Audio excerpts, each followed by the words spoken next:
Without further ado, I am going to introduce my lovely colleague, Alexandra Martinez. Alex runs the Women NYC program, and she is our fearless leader. And I have to give her a huge shout out today because she made this happen. So we are all here thanks to Alex. So huge, huge clap. Without further ado, I will pass the mic to you, Alex. Oh my goodness. Thank you so much for that warm welcome, Colleen. And welcome everyone to this workshop. Before we jump into tonight's powerful conversation around salary negotiation, I wanted to take a moment to introduce Women.NYC, which is one of the organizations behind this event alongside Baddies in Tech. Women.NYC is a city-led initiative powered by the New York City Economic Development Corporation, and it's focused on making New York the best city in the world for women and gender-expansive people, and generally everyone. Our mission is quite simple. Is to make career advancement, leadership, and economic mobility more accessible, especially for those who've historically been excluded from power, pay, and opportunity within the innovative sectors, which we identify as tech, life sciences, or green economy. These are the sectors that the city is investing the most money in, yet women remained underrepresented, and we refuse to accept that. Because we understand that talent is everywhere, but access is not, and that's where we come in. One of our core portfolios is Women.NYC, the network. And the network was built for one reason, and it was to close that network gap. The network gap acts as we all know, this invisible divide that determines who gets into the room, who gets referred, who gets promoted. And it always kind of felt like a boys' club. If you've ever felt like everybody else had a connection besides you, this is exactly why we created this programming, because the network offers a suite of low barrier, high impact programs to meet you wherever you're at. We have digital office hours where you can connect one-on-one with advisors who are experts in the field, power circles, which are small peer group virtual or in-person workshops to set goals, hold each other accountable, and be topic oriented. Industry seminars just like this one, where you get actionable tools from people who have been there and who are leaders in the field, like Chris. And this is so important because, especially in this context, because we understand that in tech and across these industries, negotiating your salary isn't just a skill, it's a survival tool. And we want you to leave this workshop today with the confidence to negotiate for more. And you get that confidence from community. So please tap into our programming, meet your community, because you don't have to do it alone. We're here for you. I would love to pass it along to Allie to tell you guys more about Baddies in Tech.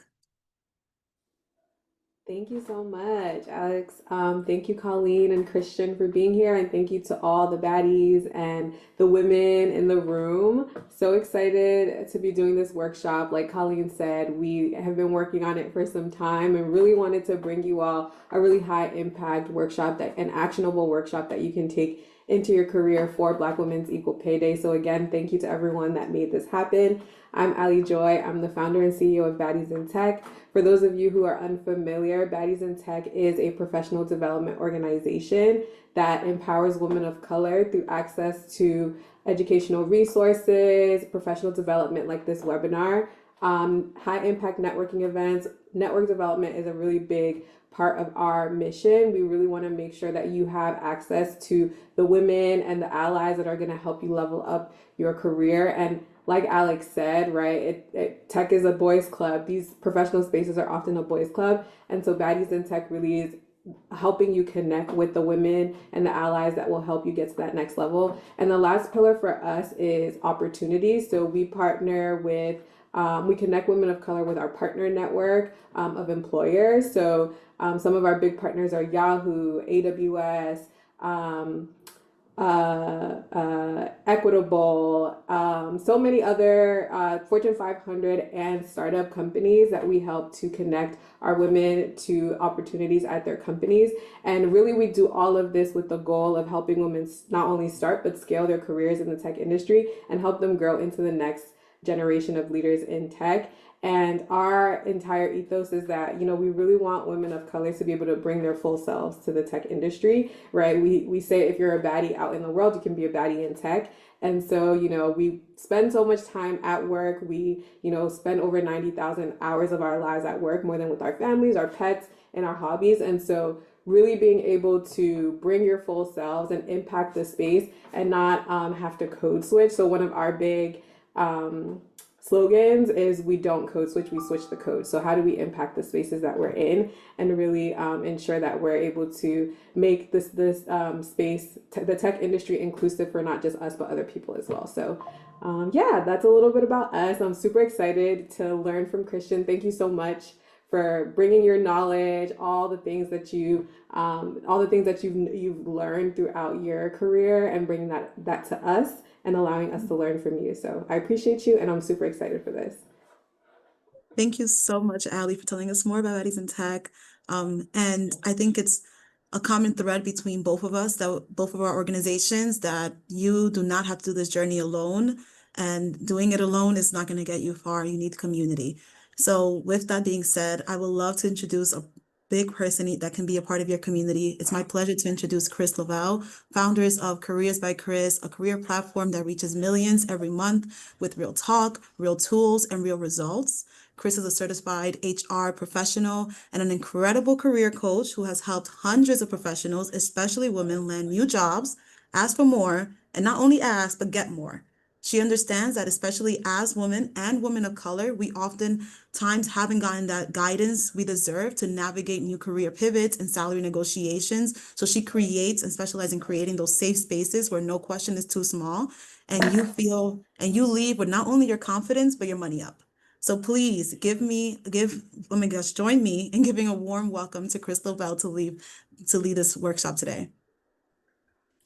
Thank you so much for the warm welcome. I will begin sharing my screen. Give me one moment. Hopefully this works. Are you able to? Are you able to use the link that I sent you to share for me? Is that a possibility? Yes, hold on one second. Thank you.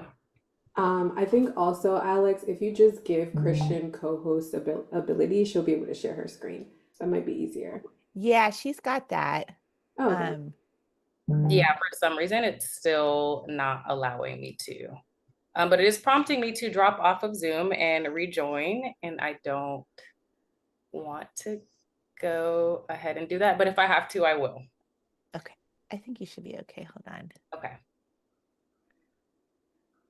And while we are doing that, thank you so much, everyone, for joining us today for Claim Your Worth. We'll be talking about pay, purpose, and power. I'd love to start off with a little bit more about me. I'm always so honored to be able to host workshops and work in this capacity. So I started this platform when my daughter was 1. I always base everything off of my kids' ages. So that was about 5 to 6 years ago.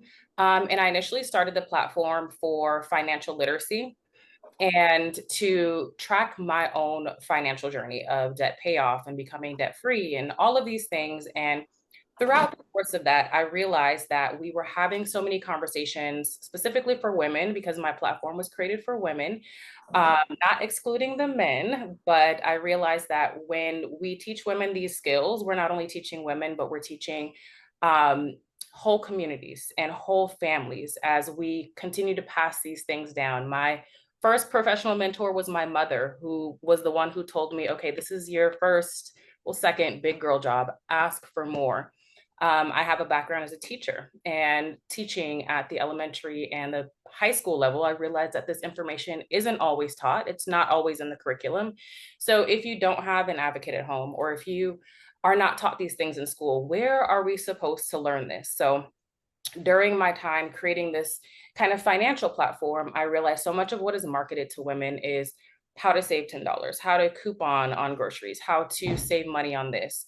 And I realized we should be having less $10 conversations and more $10,000 conversations. Not that the $10 conversations aren't great, not that we shouldn't try and be fiscally responsible, but we will get a lot further learning how to upskill, how to negotiate more, how to earn another $10,000 than we will saving $1, saving $10. So It kind of perfectly aligned with my transition into human resources. I started my first position as a human resources analyst, human resources program manager. I became a professional human resources, and the platform really grew from there.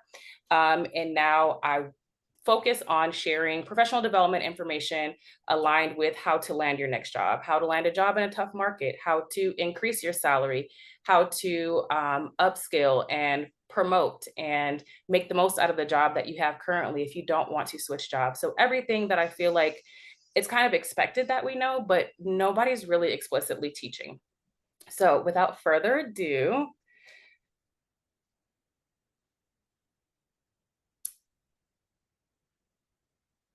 so what we'll cover today is shifting your mindset, because in my work with hundreds of individuals, if not thousands of individuals, I have hosted workshops with thousands. And in my work with talking to people throughout the career coaching space, I realized a lot of the foundation is not only data and having the data to back up your ask, it is your mindset. And negotiating is uncomfortable, especially if you've come from a space, although God bless her, my mother was an amazing professional development coach. Within our family, it was very taboo to talk about money. And I can imagine that in a lot of spaces, it may have been taboo to talk about money. If you feel like it's taboo, or if you have imposter syndrome, it may be that much more difficult to have these conversations about negotiating a raise, negotiating a promotion, negotiating your salary. And then we'll go into laying the base, the foundation for having a really strong ask so that you can have that ask and make that ask with confidence. So documenting your wins, which is something you should be doing at all times, whether or not you are looking for a new job now or plan to in the future, you should always be documenting your wins. We will talk about identifying and leveraging your transferable skills, because you have the skills that you need to land a higher paying job. We just need help identifying them and marketing them. Having data to support your ask. So not only your own personal data, so these are the things that I have done and I am capable of doing, but here's what the market is saying about what I should be able to command for this role. And then also some scripts for salary negotiations and raises. And then we will wrap up with some confidence tools for money conversations. And we have put together an entire suite of downloadables that you can take with you after this workshop. And I believe that the Baddies in Tech and the Women.NYC team will be emailing that out to you. But you will have a transferable skills worksheet. You will have a salary negotiation guide, a raise negotiation guide. There's at minimum 6 tools for you. You will have a brag book, downloadable Excel sheet that you can use to start documenting your wins today. So not only will we be learning about it, you will also have these tools to take with you so you can start implementing these things immediately. Next slide. So hopefully at the end of this conversation, you will walk away with a simple tool to track your wins, simple systems. So not only the tracker sheet, but other ways that you can easily track your wins, tools to confidently negotiate your salary or a raise or a promotion. It's all very similar. A list of your transferable skills, clear language to advocate for yourself, as well as that foundation of a mindset shift to help you stop shrinking and start asking or advocating for what you know you can command in the market. But first, let's talk about why negotiation matters.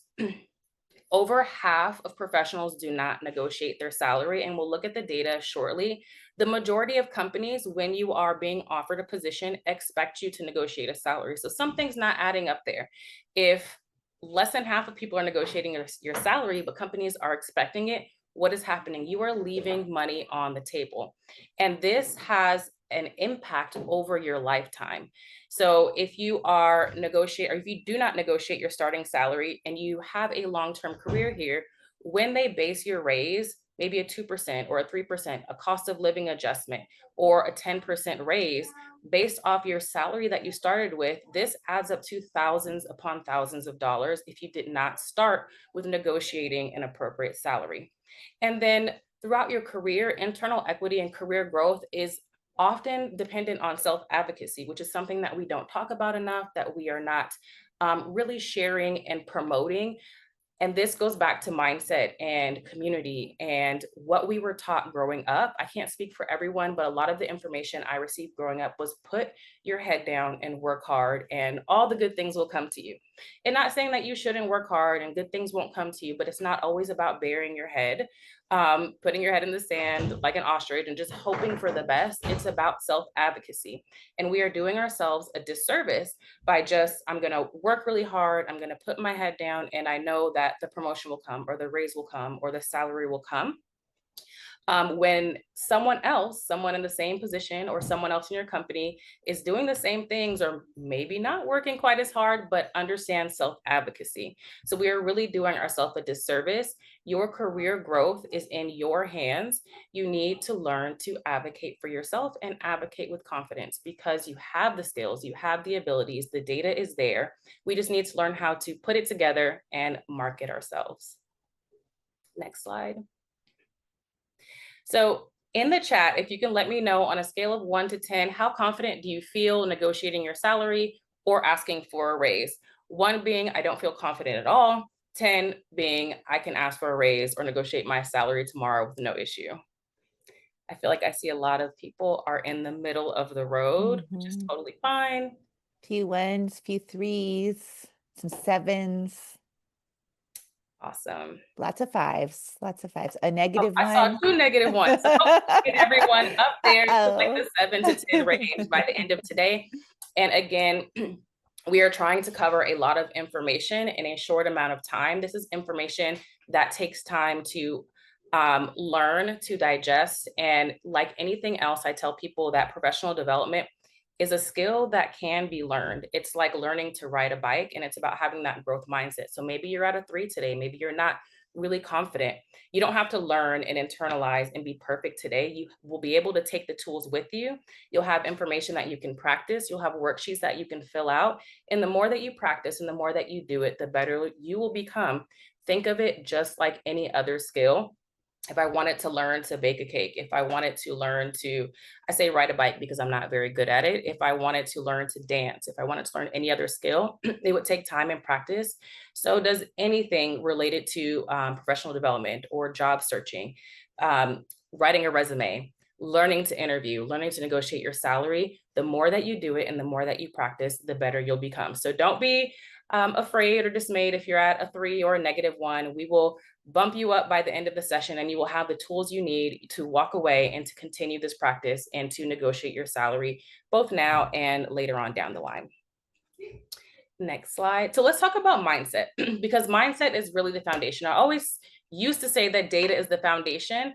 Actually, mindset is really the foundation. So let's go ahead and think through why negotiating our salary might be a difficult conversation in the first place. So first is the fear of being seen as difficult. And this is in my work, working with hundreds and thousands of people. A lot of people don't want to be seen as difficult. So whether they're negotiating their salary, I received the offer, I don't want to be difficult, I don't want to ask for too much, I don't want to make their life hard, I don't want to X, Y, and Z. I don't want to be seen as difficult. Or even in your career, in your current position, say, I know that I've taken on more responsibilities. I know that I've done X, Y, and Z. I know that the person who was onboarded a couple months ago in my exact same position is making more than me, but I don't want to be difficult. I want to be someone who's easy to work with. So I'm afraid to ask. Also, imposter syndrome, which is something that everyone has dealt with or deals with at some point in their lives. This is a huge battle for me, even though I feel like I'm at a great place in my career and in my business. Everyone battles with imposter syndrome. It's a thought of, do I really deserve? Can I really command? Are my skills really worth?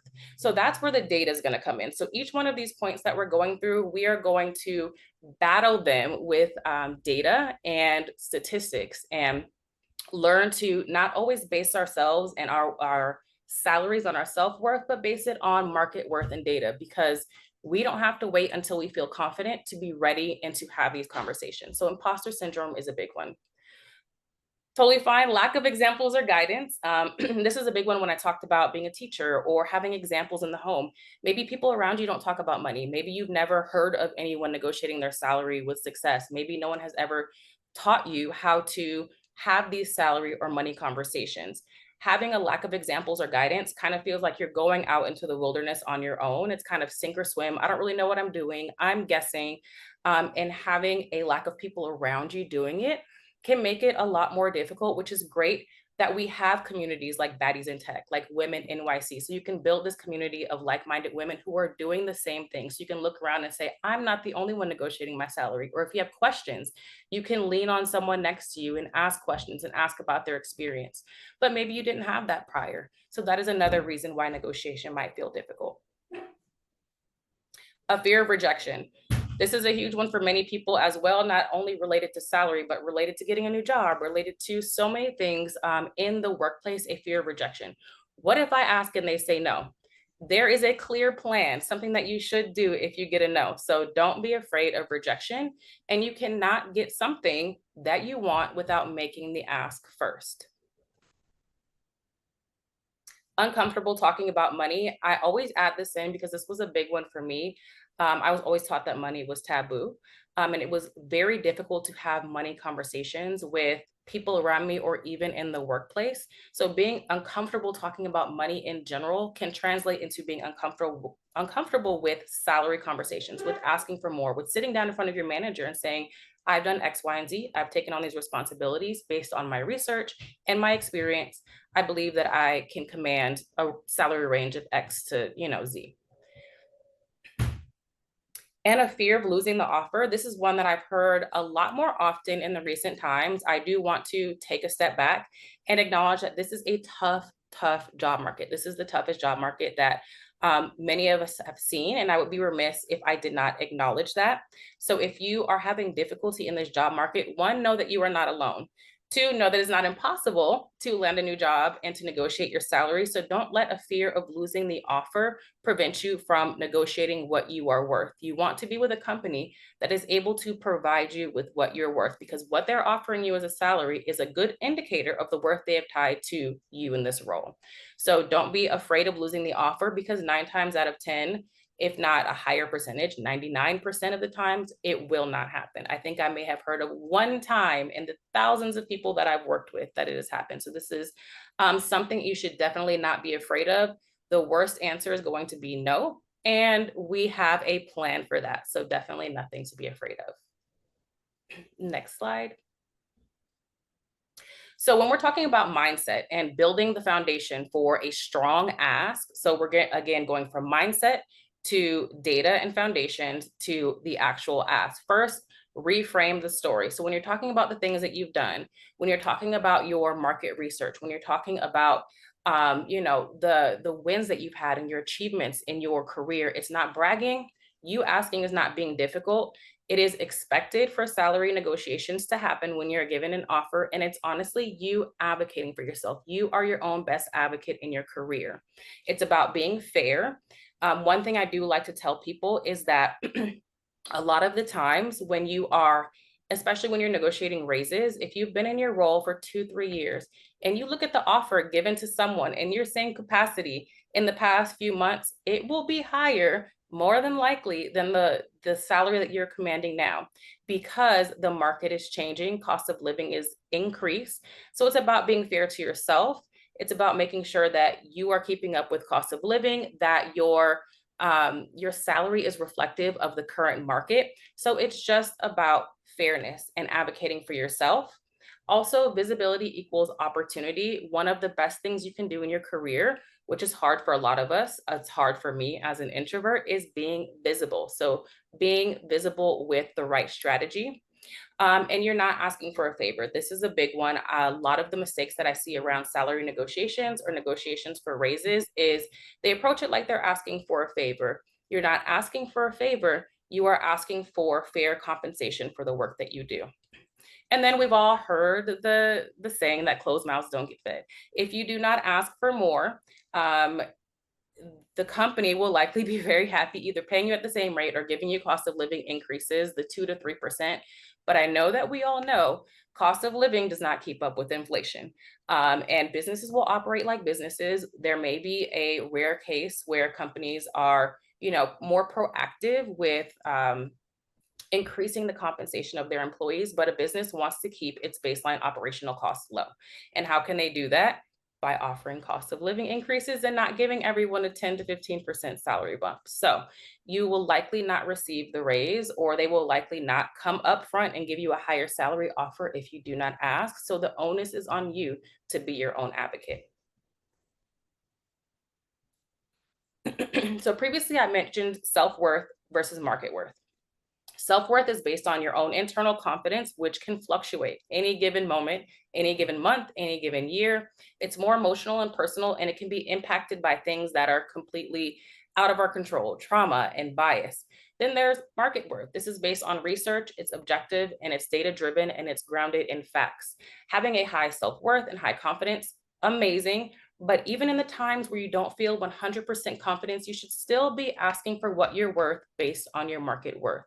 And if you've been in your role for a while, or if you're currently seeking a new job, you need to understand the market and the salary that you should be commanding and ask based on that salary. Again, you're not asking the company for a favor, you are advocating for fair compensation. So self-worth can fluctuate on any given day. Make sure, even if you are not 100% confident, you are still making the ask based on market worth. You should see salary negotiations and negotiations for raises as a normal and necessary part of your career trajectory. Next slide. So quick talk about social conditioning, why we might be afraid to negotiate. Aside from the amazing professional guidance from my mother, I have battled with a lot of these things, and I was fully prepared not to negotiate my salary. And in a space where many people said, you can't negotiate a salary here, this is completely unheard of, I did it, I backed it with data, and I came out on top. I was given the higher offer. But reasons why, and these are all things that I've battled with, is prioritizing gratitude over asking, just being grateful for the offer, grateful to be here. You can be grateful and ask for more. Those two things are not mutually exclusive. You may have been raised to be humble. You may have experienced backlash when you advocated for yourself previously. And if this sounds like you, it's okay to acknowledge that it's not your fault. This has been conditioning. This is, not the result of choices that were necessarily yours, but now it is your responsibility to learn how to navigate it and to make sure that you are being compensated fairly. Because again, not negotiating your salary one time can have lasting impacts on your lifetime earnings. And we want to make sure that you are commanding an appropriate salary for yourself. And the more that you negotiate and the more that you set the standard that women are negotiating and women of color are negotiating, not only are you helping yourself, but you are setting the standard for the people around you. So we're not only doing it for ourselves, we're doing it for our community. Next slide. So we're going to try our best to get rid of these old beliefs about money and start adopting new beliefs. You are allowed to advocate for yourself. In fact, in many instances, it is expected that you negotiate and you advocate for yourself. I think it's 76% of companies expect you to negotiate when you receive an offer. This is the expected and professional thing to do. So not only are you allowed to advocate for yourself, but you are expected to advocate for yourself. No one is going to advocate for you. Or I wouldn't say no one, in very rare circumstances. I've seen some great stories about, a hiring manager reached back out and said, hey, you should be asking for X, Y, and Z. But in the majority of cases, you are the driver of your own career, and you need to advocate for yourself. And then, like I said before, you can be grateful. You can be grateful for the offer. You can be excited to join, and you can ask for more. These things are not mutually exclusive. You can be grateful and say, hey, based on market research, I believe that I can command a salary of this range to this range. Your growth supports your family and your community, and you don't need to wait for someone else to recognize your value. You need to be tracking your accomplishments, tracking your wins, keeping a brag book or a brag sheet or a brag folder or whatever you want to call it, and recognizing your value and advocating based on that throughout your career. The documentation never stops. Next slide.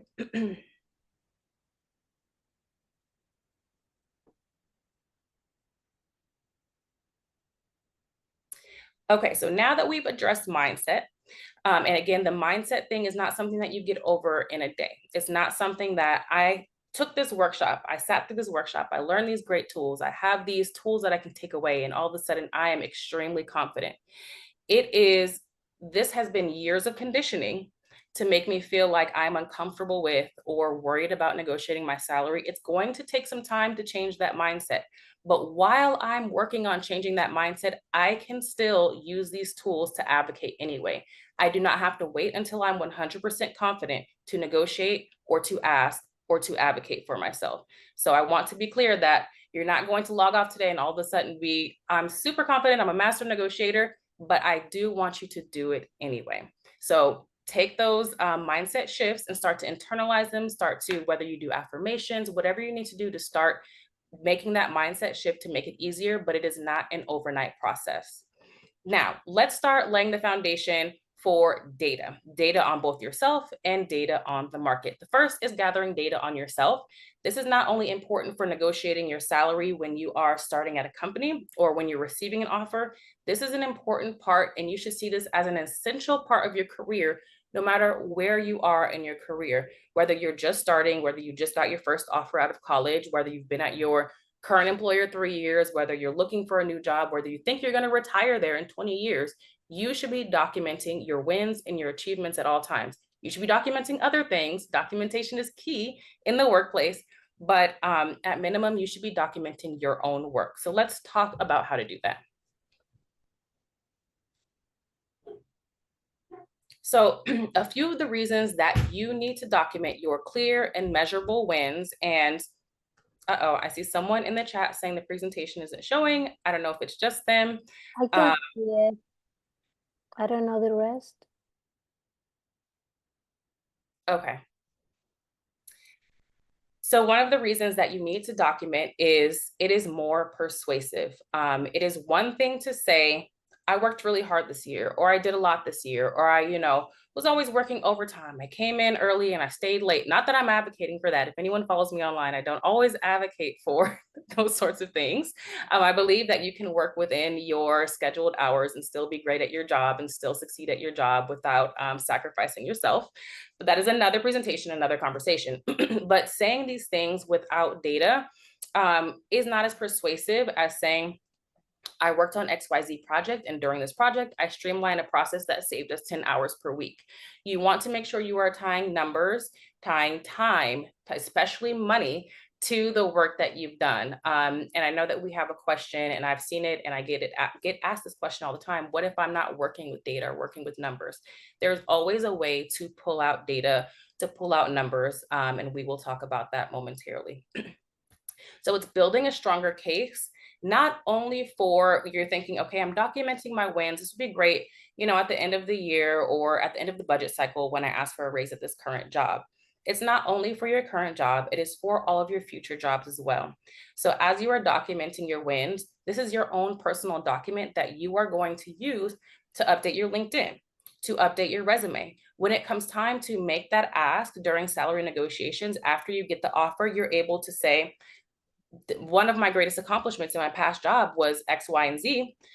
This is the stuff that you want to present to your hiring company, the company that's offering you your salary or your compensation package. They're offering you this job because they are able to see she's had real results. This person has had real results in their past jobs. This is someone that we want. This is someone that we want to hire, someone we don't want to lose.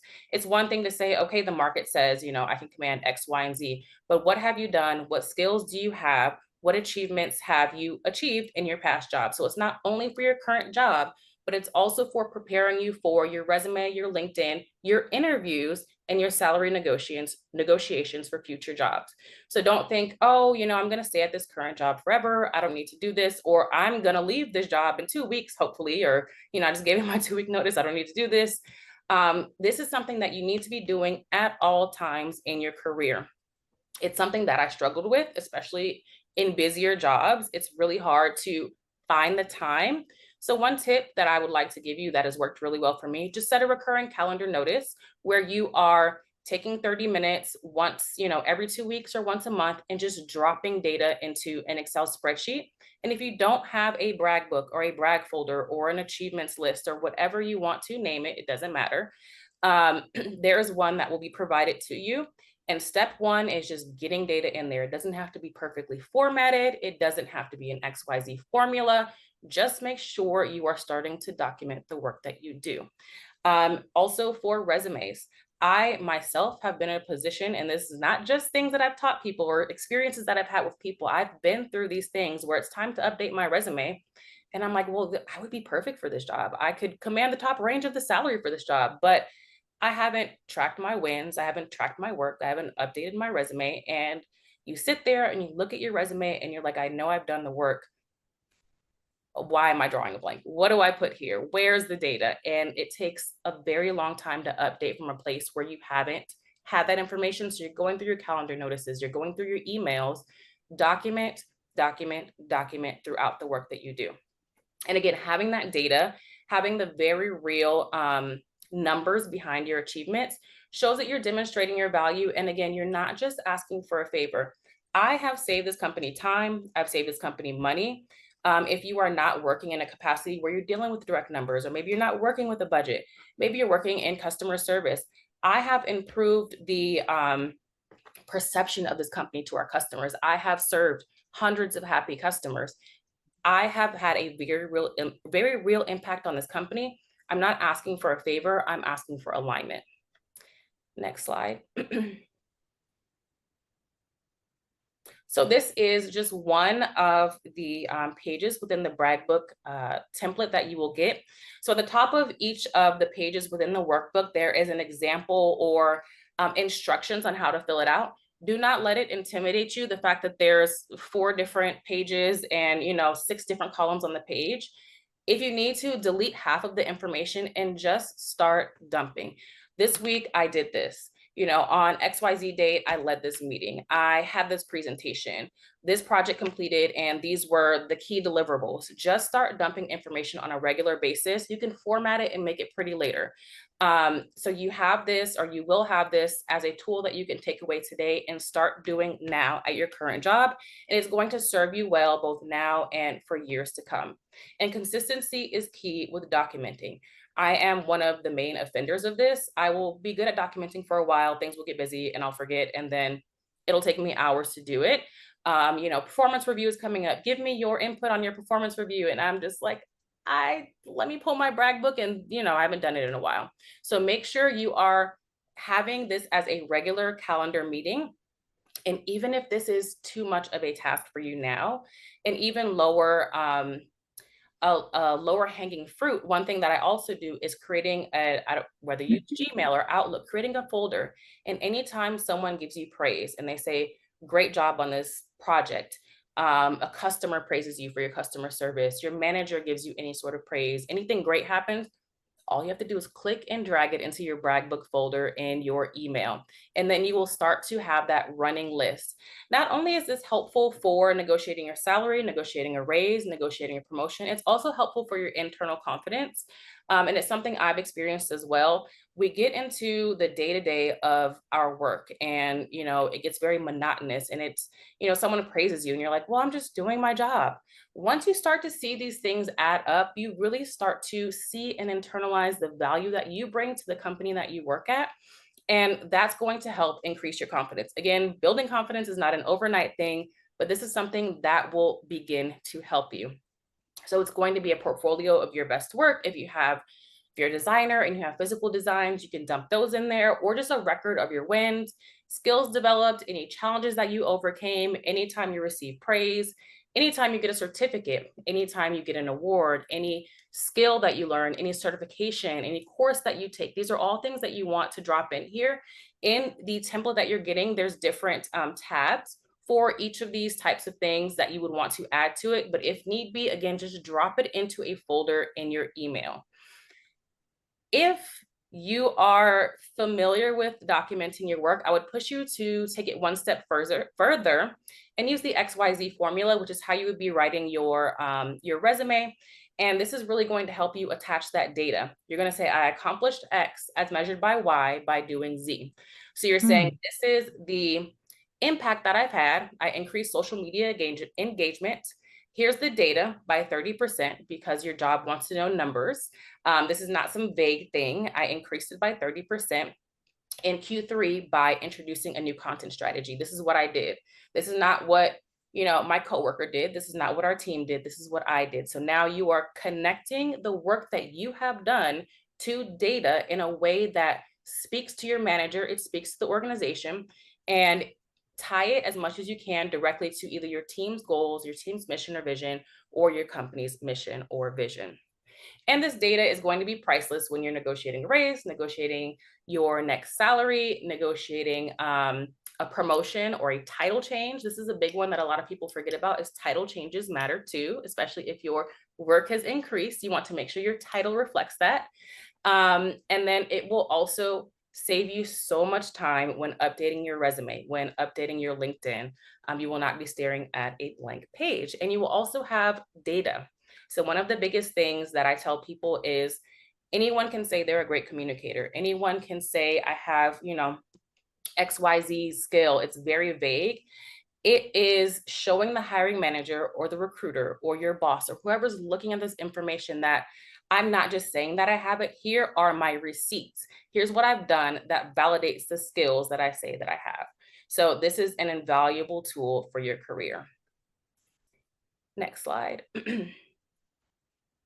So if you do not like the templates that I have provided, which is totally fine, you can also have a running Google Doc. You can have a running note on your phone if that's what works well for you. You can have a running note on, I'm trying to remember the one that Microsoft has. It's not GoodNotes. Whatever note-taking device that you have, you can just keep it as a running list. You can also do it as an email to yourself. So at the end of the week, the very last thing, thank you, OneNote. And I use it and I couldn't remember it. At the end of the week, your very last task, as you're wrapping up your work for the week, which is something I'm trying to get better at, I will work until the last minute and just slam my laptop shut. Make sure the last thing that you do is send yourself a brag email. So here's what I accomplished this week.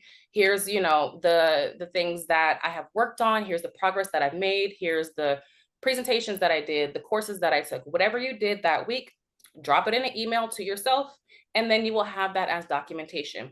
You can use screenshots. You can, again, drag and drop stuff into a folder. Put calendar invitations for meetings with yourself on your calendar to remind yourself on a monthly or a bi-weekly basis to just drop that information in there. You can use Trello. So I've done some research. Trello and Notion, I believe, both have free templates that you can use if you are not an Excel person, if you are not, this was actually, the template is from Google Sheets. So if that's not your thing, use Trello or Notion. There are free templates that are already made that you can use to just drop your information in. What you want to do is make sure you are choosing a tool that works for you and that you will continue to use with consistency. Next slide, please. So a tip is to remember, and I feel like I've harped on this again and again, document year round, not just before a performance review, not just before you anticipate asking for a raise, not just before you need to update your resume, or, not before any big event. Make sure you're documenting year round. Anything has been apparent in the last few years. One, we don't know what's going to happen, not to be, full of fear, but we don't really know what's going to happen in the job market. There's layoffs that happen left and right. Unfortunate things happen all the time. You want to make sure you are always on top of your A game. So make sure you're documenting, you're keeping your resume updated and your LinkedIn updated with the information that you're getting from your documentation. Next slide. So let's talk about your transferable skills. I debated whether or not to add this, but I think it's such an important component for those who are pivoting. And a lot of people in this job market are pivoting from one career to another. And in many cases, you do already have the skills that you need to land a higher paying career or command a high salary. So one mistake that I see people make is they're thinking, oh, I'm a career pivoter. I've never officially held this title that I'm going after. I have to start back at entry level. I have to start at the bottom. You are not entry level. If you've had years of experience in the workplace, you do not always have to start at the bottom. So let's talk about your transferable skills, because it's often just about identifying them, getting that help identifying that you have skills that are applicable across industries, and then using that to market yourself, because just because you're pivoting doesn't mean you are entry level.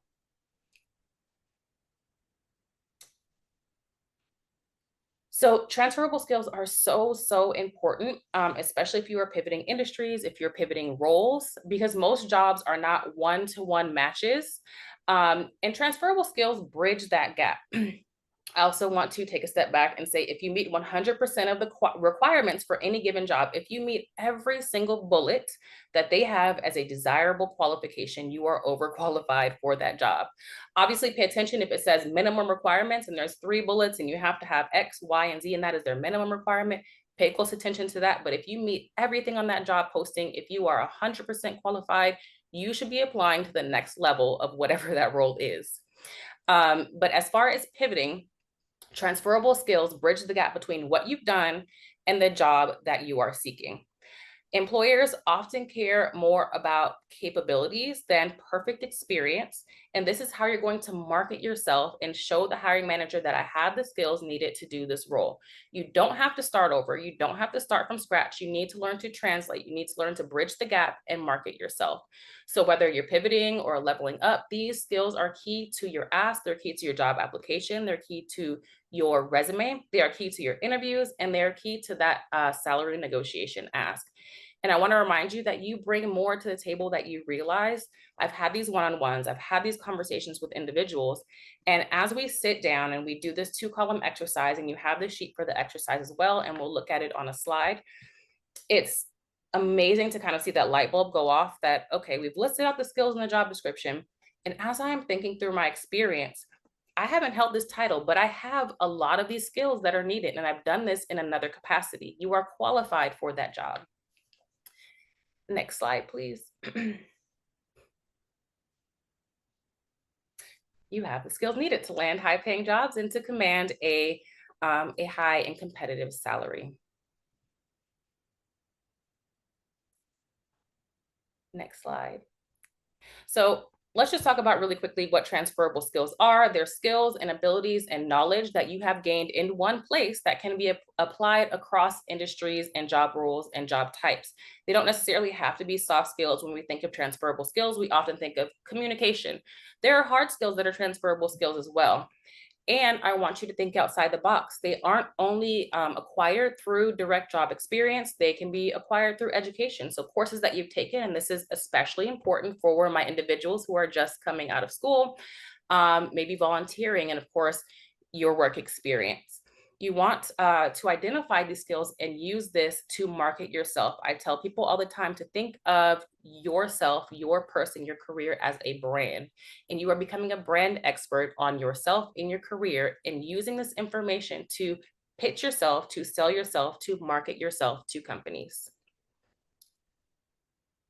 Next slide.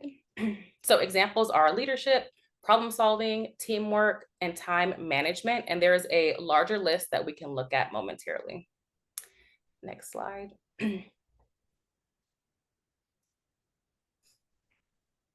So again, transferable skills, we often think of the soft skills. So I'll start at the bottom here. These are your interpersonal abilities and behaviors that impact how you work with others and how you interact with others in the workplace. So communication, problem solving, adaptability, emotional intelligence.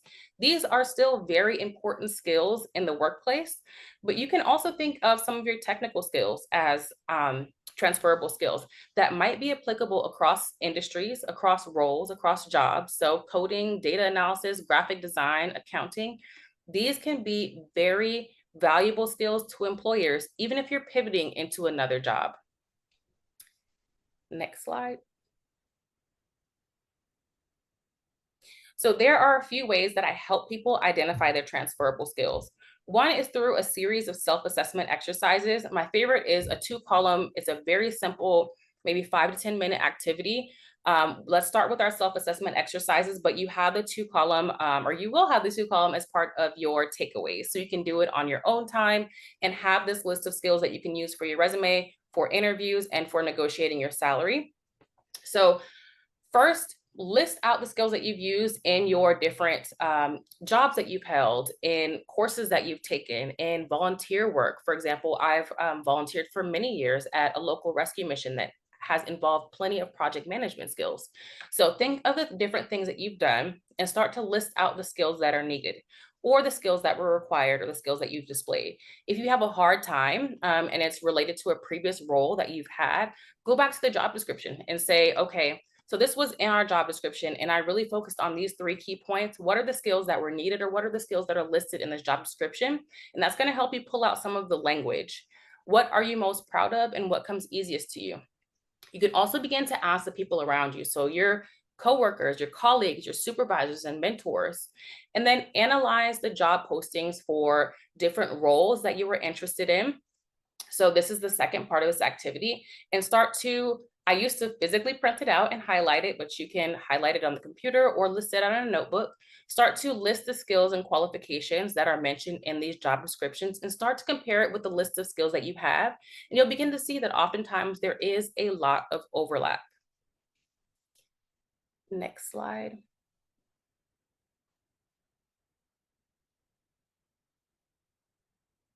So here is a non-exhaustive, very small list of some of the transferable skills that you may already have: attention to detail, budgeting, evaluating, researching, interviewing, mentoring, conflict resolution, defining needs, time management, public speaking, organization, negotiation.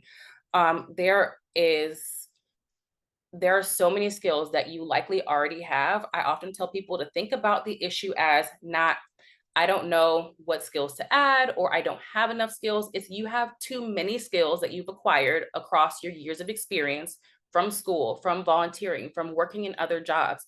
I have too many skills. How do I narrow them down to the exact skills that are listed in these job descriptions? And how do I market that? So you're not coming from a place of deficit. You're coming from a place of abundance. You have so much skills, so much experience. How do you really target and narrow in and market the ones that are most important to the jobs that you want? Next slide. So this is honestly, I feel like the most helpful experience, most helpful worksheet, or the most helpful activity when it comes to identifying transferable skills, especially if you already have a target role in mind. So say you are a career pivoter, and I know I want this specific job. This is going to help you identify the transferable skills that you'll need to have on your resume, on your LinkedIn, that you'll need to talk about in your interview, and that you will need to negotiate a higher salary. So you're saying, thank you for the offer. I see that the salary is X, Y, and Z based on market research and based on these skills that I possess. So what skills are you going to talk about? It's going to be the skills that are most important to the role and to the company. So what you want to do is take, you can be any piece of paper, you can take an Excel spreadsheet and do 2 columns. On the left-hand column, you are going to start with research. So start reading through the job descriptions of the roles that you want, or the roles that you're targeting, the roles that you're interviewing for. And if anyone has followed me, you know that I love ChatGPT or AI, really just ChatGPT. It's kind of the best tool. I've tried a lot of AI job search tools, AI, all kinds of tools. ChatGPT is great. If it is a lot of information, if it feels overwhelming, one thing I love about ChatGPT is it provides access. It provides free and easy access to things that would normally cost.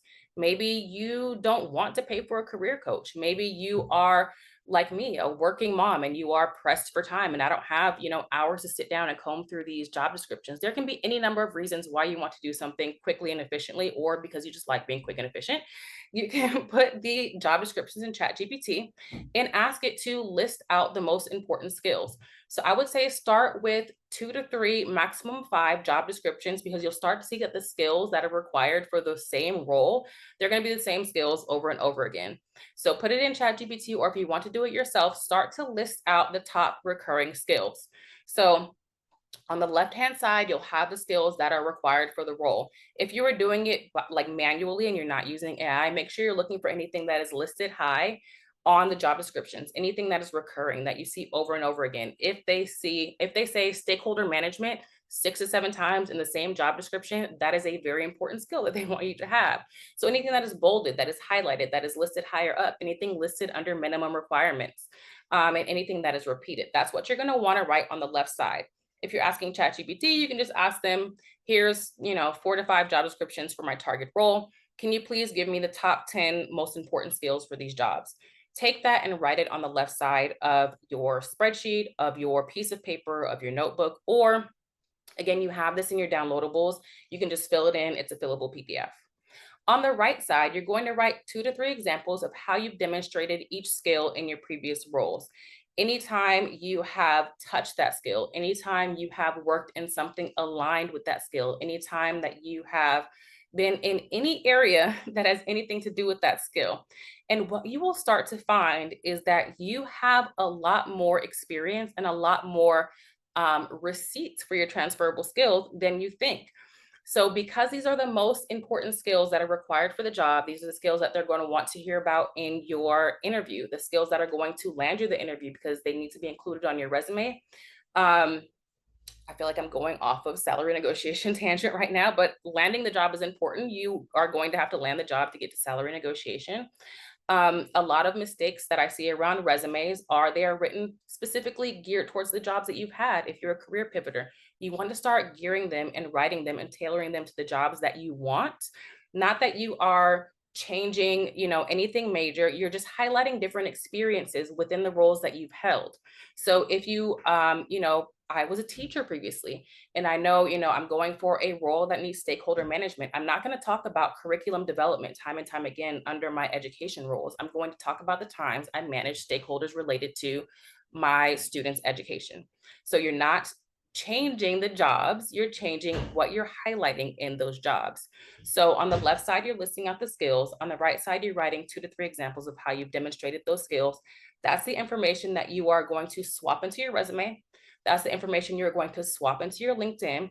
And that's the information you are going to use when you are asking for and negotiating for a higher salary or whatever else you want to negotiate for, a PTO, a sign-on bonus, whatever is important to you. You're going to have data to back up. You said stakeholder management is the most important skill that you need in this role. This is the data that I have to show that I'm excellent at this skill, or I have a command of this skill.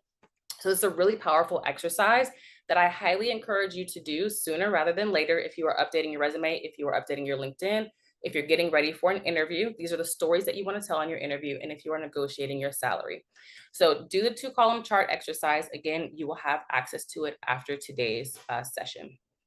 Pardon me. Next slide. So here's an example. So say I'm going after a project coordinator role. I used to be a teacher, and this is maybe an example. I went from teacher to public administration, but on the left side, I have read through all of these different job descriptions. I've taken 2 to 3, and I see stakeholder management keeps coming up.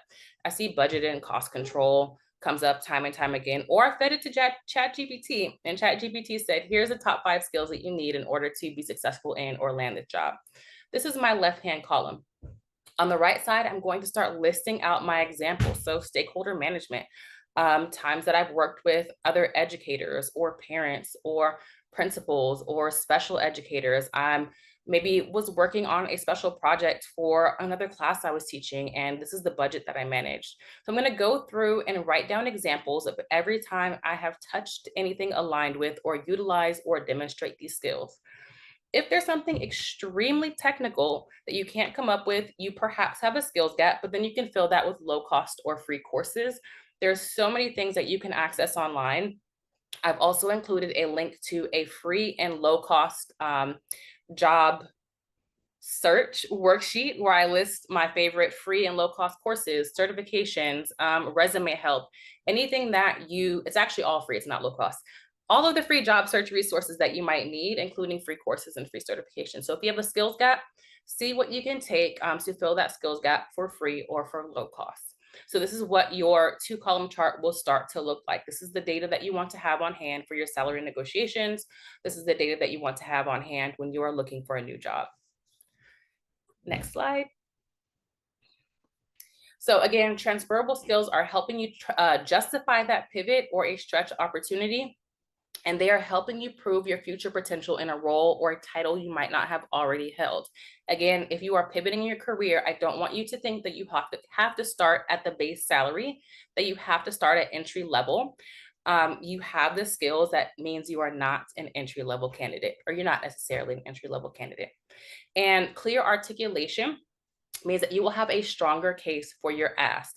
If you cannot clearly articulate your skills and value, it will be that much harder for your audience, for the hiring manager, for the recruiter, or whoever you're talking to or speaking with or emailing. It's going to be harder for them to see your value if you can't clearly explain it. So you want to have your transferable skills, not only the list of your skills, but the receipts and the data of the times and examples and stories that you've used these skills. That is going to help you with your ask, and it's going to help you demonstrate and market your value. Next slide, please. Okay, finally, to the negotiation conversation. So we talked about this earlier. Numbers are, data is in your favor.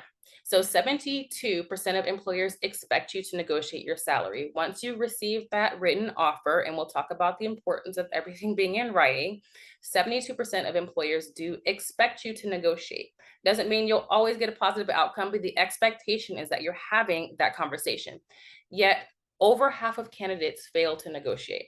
So the data is in your favor, which means that I encourage you, anytime you get an offer, every single time you receive an offer, to negotiate. Next slide. So you got the offer. Now what? First, congratulations. Getting an offer in this market is absolutely something to celebrate, but pause before saying yes. You do not have to accept an offer right away.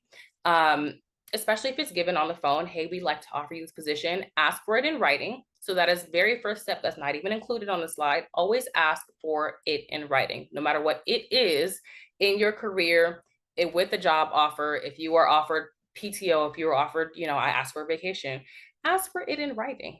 But especially with job offers, ask for it in writing and pause. Take some time. First, thank them and ask for time to review. Enthusiasm for the job, you're really excited to join the team, you're really excited to join this company, you're super aligned with their mission and vision. That doesn't mean you have to accept the offer immediately. It's standard to take 1 to 3 days to evaluate the offer. So thank them and say, I'd like to take a few days to review the offer or to review the compensation package. That is standard operating procedures when you receive an offer. You do not have to receive the email and say, thanks, I accept. Thank you. I'd like to take some time to review the compensation package. Next slide, please. So you've asked them for time. Now you need to take the time to review the compensation package. If they just sent you, hey, we'd like you to join the team, congratulations, ask for the compensation package so you can see that one, salary is just one part of the deal. And when you're negotiating salary and commanding a higher salary, there are other things you can negotiate as well that are just as important as salary. Salary is great, but you can negotiate potentially a bonus, a sign-on bonus, a performance bonus. A lot of people don't think about this, but negotiating severance on the front end is very important, or something you might want to think about in today's day and age. Benefits, PTO, any sort of stipends, retirement, matches, flexibility, equity and stock options if applicable. So what I encourage people to do is, as you're job searching or before you accept an offer, make a list of what's most important for you. Obviously, we all want as high of a salary as possible. That's a given, and we are negotiating based on data. We are commanding what we are worth in this market. But also there are other things that can make or break your career experience, your job experience. So if you're a working parent, maybe you need more flexibility to have a pleasant work experience and perform at your best. Maybe you really care about receiving a performance bonus. Maybe you really care about having a stipend because you want to go back to school and you want to see if they can either pay for, equipment or courses or certifications or reimbursement, tuition reimbursement. What is most important to you at this time in your life? This will change, but think about what's most important for you and what will allow you to have a productive and potentially pleasant work experience. Then you want to do your research. We're not pulling numbers out of a hat. You want to do your research to see what are other people being paid potentially, because there are some sites like levels.fyi, which is great if you are in tech, to see what other people are actually being paid. And then also check sites like Glassdoor, salary.com, PayScale. You can get them from industry specific sites. I think PMI for project managers has their own site on salary data. There's a lot of places you can get this data. And you want to find the market range for your role, but not just your role, because it varies across countries. It varies across regions within the country. Even looking at the United States, a project manager in Los Angeles might be paid more than a project manager in Utah based on the cost of living. So make sure you're looking not only at your role, but your years of experience and your location.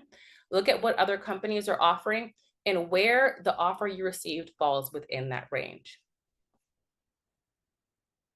And taking a step back, I actually highly suggest that you do this research before you start the interview processes. Not every job, not every company, not every state has salary transparency laws. So in order to save yourself a lot of time and potential heartache, I encourage you to set your own range, have a number in mind, and have that in mind before you have the conversation about salary, before you have the conversation about interviews.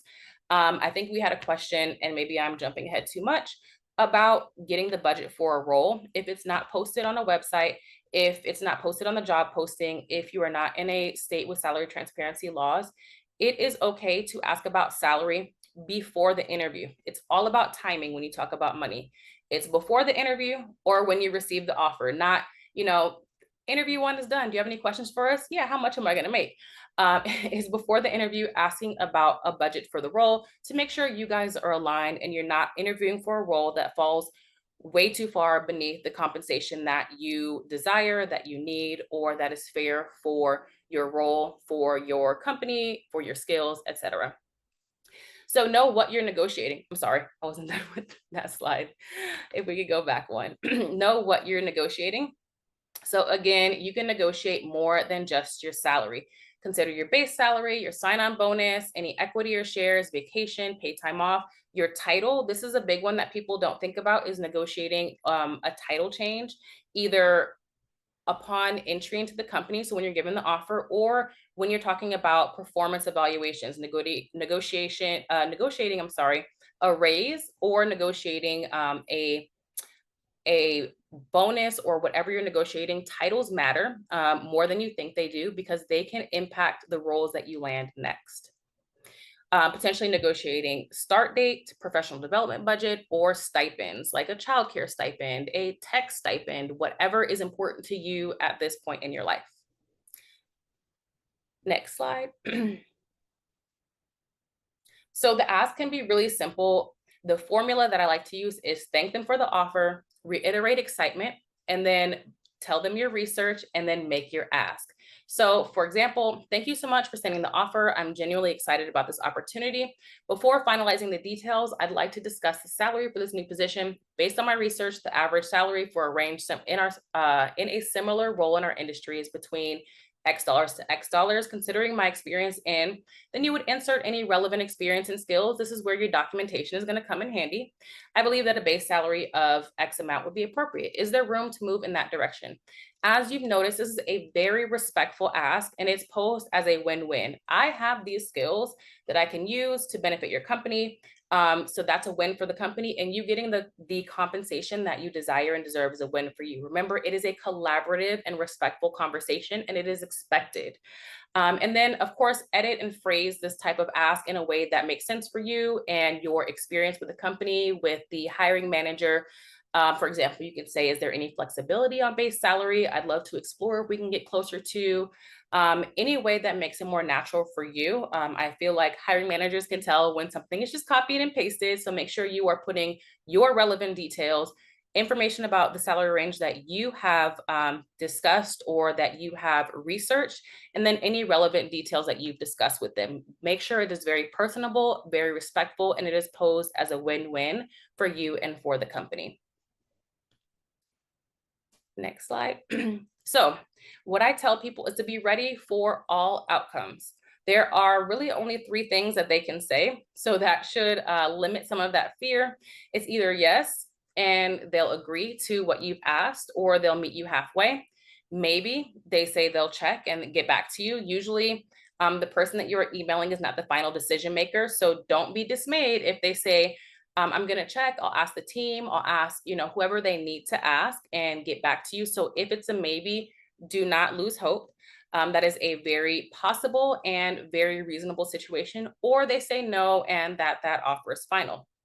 If they say no, they can't budge on the salary, there are 2 things I encourage people to do. 1, ask if you can revisit compensation during your first review cycle. So having these preemptive negotiations. So after my review cycle, after my performance review, after my probationary period? Can we revisit the compensation? Or is there room to negotiate other elements of the offer? And again, there are other elements that may be extremely important to you, like flexibility. Maybe you want to work a 440 and see if you can be flexible on that schedule, or a sign-on bonus. I've seen a lot of companies that if they cannot budge on the base salary, they are more likely to offer a sign-on bonus. So if you hear no, it is not something that you are dropping there and just giving up and saying, okay, you can't budge on salary. See if there are other things that are important to you that also equate to dollars in compensation and money that you can negotiate in the offer. Next slide.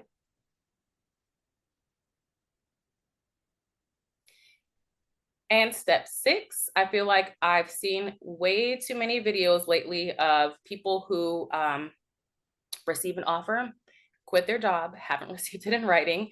Make sure you are getting it in writing. Once you receive a verbal offer, get it in writing. And once they agree to whatever negotiation, if they're able to, you know, you ask for a 10% bump and they gave you a 7.5% bump, or they're able to give you extra days of PTO, or they're able to give you monthly stipends or a sign-on bonus, whatever they agree to verbally, make sure you get it in writing and get a final offer. Ask for a revised offer letter and confirm all negotiated terms. So take your time, read through that offer, and make sure everything that you've negotiated is included, and keep a copy for your records. Like I said, documentation is everything in your career. This is one of those times where you want to make sure you have documentation, especially if it's something that you're discussing. You know, they said they can revisit compensation at the end of my first performance review cycle. You want to make sure that you have that in writing, because it may not be at the forefront of their mind when that time comes. So make sure you have your own documentation. Next slide. So very similar for negotiating a raise. I know that we have limited time left, so I will move quickly. Do your research. Again, you're checking similar sites, salary.com, the Bureau of Labor Statistics. It's a little trickier to navigate, but information is there. Glassdoor, Fishbowl, levels.fyi. You're researching based on your role, location, and years of experience. And for this type of negotiation, remember, timing is key. So you want to choose the best possible time for you to negotiate so that you can increase your chances of getting a positive response. So I like to think of it as two different things, either when the company's doing really well or when you're doing really well. So understand your company's budget cycle and the projects that you've worked on. So if you've had some huge successful projects, or you've received a very positive performance review, they may not be able to approve to give it to you at the time. They may be able to approve it, but understanding your budget cycle as well, because just because it's not at this time doesn't mean it's a no, not never. So start preparing for that ask anytime you're doing really well or anytime the company is doing really well. Next slide. So similar, start with gratitude. You're going to outline your value using specific data that you now have in your brag book, in your brag sheet, in your emails, on your calendar. This is where that information becomes invaluable, because you want to speak numbers and you want to tie the work that you've done to the priorities of your team and your company. Talk about the research that you've done. So you've been on BLS, you've been on salary.com, you've been on levels.fyi, you've been on whatever website you've chosen to research your salary. You've checked different sources. And I know that a fair range in today's market is between X and X. And then state your requests clearly. So be direct and respectful. That is the key with negotiating your salary and negotiating a raise, is making sure you're staying respectful and positioning it as a win-win for you and the company. Based on my contributions and market research, I believe a salary adjustment to X dollars would reflect the value that I bring to the team. Next slide. And again, if they say no, that is something you should always prepare for. Prepare for a no. It takes some of that fear out of asking. So I know what I'm going to do if they say yes. I'm going to be happy. I'm going to celebrate. I'm going to get my raise. But if they say no, this is a great time to ask for feedback and ask for clarity. So can we revisit this discussion in 6 to 12 months? And if you can revisit the discussion, if it's maybe based on their budget cycle, or if it's based on a specific goal that you need to achieve or work on, set a follow-up and then put that meeting on their calendar. Again, don't expect anyone to do it for you. You are the driver of your career. So if in 6 months you're able to revisit that conversation, you are putting a meeting on their calendar and you are documenting in the meantime. So the last time we met, we talked about I needed to achieve A, B, and C. Here is what I've done to achieve A, B, and C. Here's the data. Here are the receipts. Here's what I've done. I've met all of these goals. So again, you are the driver of your career. Most things in your career will not be handed to you. It's about being respectful and being consistent. And then reflect on next steps.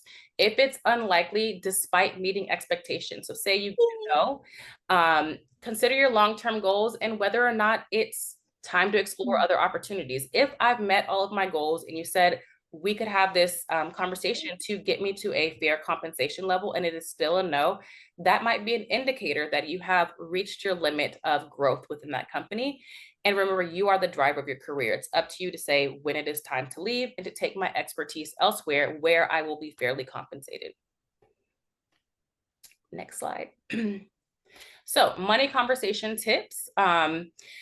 This one is a hard one for me. It's not just what you say, it's how you say it. The hard part for me is taking a pause. Silence is so powerful. Breathe, pause, and let silence do the work. After you make the ask, if it is a verbal ask, you don't have to continue to ramble to fill the dead space, to fill the air. Silence is a very powerful tool.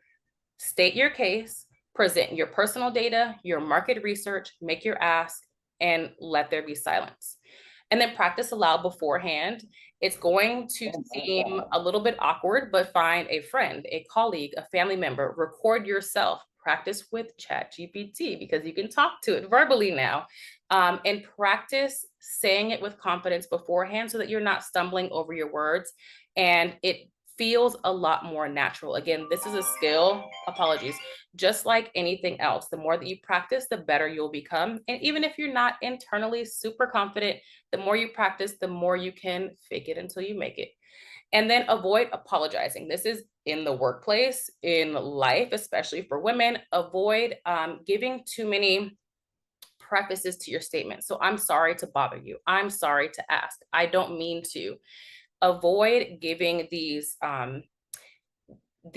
apologetic statements because again, you're not asking for a favor. You are not doing anything to harm them. You are advocating for yourself and for your worth. You are doing what is fair and professional.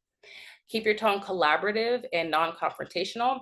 And you can, instead of saying, I'm sorry to ask, use phrases like, I'd love to explore, because that makes it seem like a collaboration. We are doing what will work for me, but what will also work for our team and our company. Next slide. And then timing and strategy. So timing matters. It's not about what you say. It's not only about what you say, it's about when you say it. So when you're negotiating for a raise, make sure you understand your company's budget season, any reorganizations, business performances. If you know your business, your company is struggling and they've had the worst, fiscal year in 15 years, if you receive a no, not saying you shouldn't negotiate, but it would give context. Or if they've had a great year and you are able to negotiate based on the company doing well and you doing really well. So it's about also having context to your ask and knowing when to ask. Align your ask with recent wins or increased responsibilities like around performance reviews, anytime you've met a big milestone. And before budget planning season, a lot of people will make an ask and it's just not at the right time in their budget planning season because salaries for the year for their employees have already been set. So it's good to understand the context of your ask and when you should be asking within your company. And when it comes to negotiating salary or talking salary, next slide. Like I mentioned before, the best time to ask is right after you receive the written offer, but before you accept it. I've had plenty of people come to me who said, I've already signed my offer, but based on my research, I think it should have been more. That is not a good time to try and negotiate your offer, which is why it is so powerful to take a few days to review, to research, and to take time to think before you accept. Do not automatically jump in and accept based on your excitement. We are excited. Congratulations, you've gotten a job offer, but you need to take time to make sure it is a fair offer and that it reflects you and your needs and your skills and what you should command in this market. And when you are talking salary and asking about budget, again, the time to ask and talk about money is before you interview or when you receive the offer, not necessarily any time in between. So again, ask for a few days to review and prepare a counter offer. And then prepare year round for raises, promotions, negotiating your next offer. This is a process. It's not a one-time conversation, a one-time thing. It's not, I received an offer or I'm just randomly going to ask for a raise. This is something that you are building and preparing slowly over time. Just like you building your confidence to have money conversations is a slow overtime process. Negotiation is a process. Make sure you're tracking your impact consistently. You're making sure that your impact is aligned with your team and department goals. And within your company, if you are seeking a raise or a promotion in the future, you're building relationships with decision makers. Ask for feedback regularly so you can make sure you are on track. This is another tip that I give people all the time. Sometimes you may not be at the top of your supervisor or manager's mind. Make sure you are proactively seeking feedback to make sure that the work that you are doing is in line with what they need you to do. So that when it comes time to ask for that raise or that promotion or that title change, you are on track and you don't have, we thought you were going to be doing X, Y, Z, and you're trying to figure out why they didn't tell you that 3 months ago. You may not always be at the forefront of their minds. So make sure you are asking for regular feedback and proactively seeking feedback. And you're documenting your wins every single month. This is going to keep you prepared for changing jobs, for negotiating salaries, for negotiating raises, and anything else you need to do in your career. So a couple of real life scenarios. I have an offer, but I'm nervous to negotiate. One, again, know that you are not alone and it is not necessarily something that is your fault or anything that's wrong with you. It is common and it can be based on conditioning or based on the way we were raised, but know that it is expected. Remember, 72% of employers expect you to negotiate. So you can be nervous, but do it anyway because it is expected of you, as a professional. I've taken on way more at work and I want to ask for a raise. I hear this all the time. This is where documentation comes in key again. This is what we call a silent promotion. When you are given more work, but your compensation doesn't match the work that you're given or your title doesn't match the work that you're given. We like stretch assignments for situations where we need to gain skills to land another job, but silent promotions, we want to make sure that we are tracking our wins, tracking the work that we do, track how it is outside of your current job description, and use that data and that information to negotiate a raise or a title change. And if that is not available or cannot be given to you after a reasonable amount of time, remember that it may be time to seek alternate employment where the work that you do is fairly compensated. And then I've been passed over for promotions. What can I do? Again, that is where you actively seek feedback, know what data points you need to hit, what goals you need to hit, and you're tracking in the meantime. So the next time it comes time to offer a promotion, you have the data and you can see, I've met every, metric that I need to meet. I've reached all of these goals and I'm still not given a promotion. Again, that is an indicator that you have outgrown a company, that you've outgrown a role. Or on the flip side, you've set the goals with your manager, you've met the goals, and you are able to receive your promotion. All right, next slide. I think it is time for resources and questions. Sorry, I was trying to power through those last slides. Oh, takeaways. If you could drop one takeaway in the chat, and then we will, I believe, do Q&A and talk about the resources.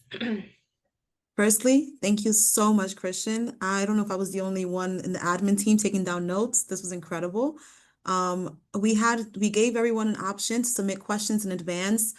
So Laurel is just gonna, state some of the questions that came on through, and then we'll take on questions live. We don't have a ton of time left, so we're gonna be a little bit limited, but feel free to, connect with us afterwards. Laura, may you please include the questions that were pre-sent? Is she there? Yes, absolutely. 1 second. Okay.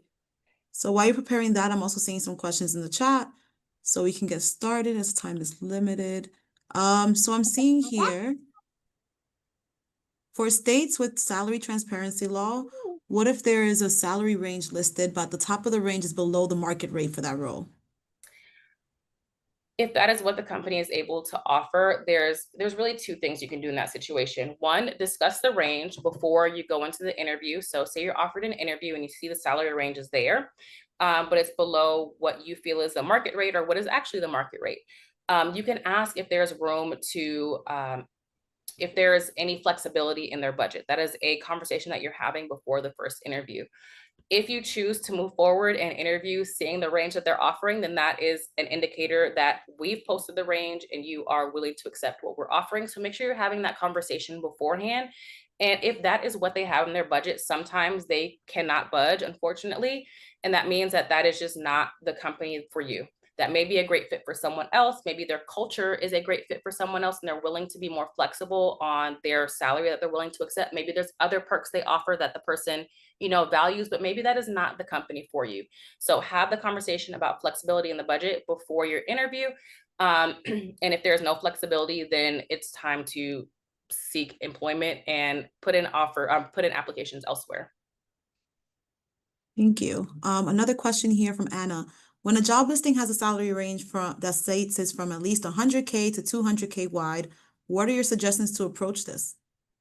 Yeah, one of a great question that I have seen people ask, and I've encouraged people to ask, is asking the company what differentiates a 100K employee from a 150K employee from a 200K employee.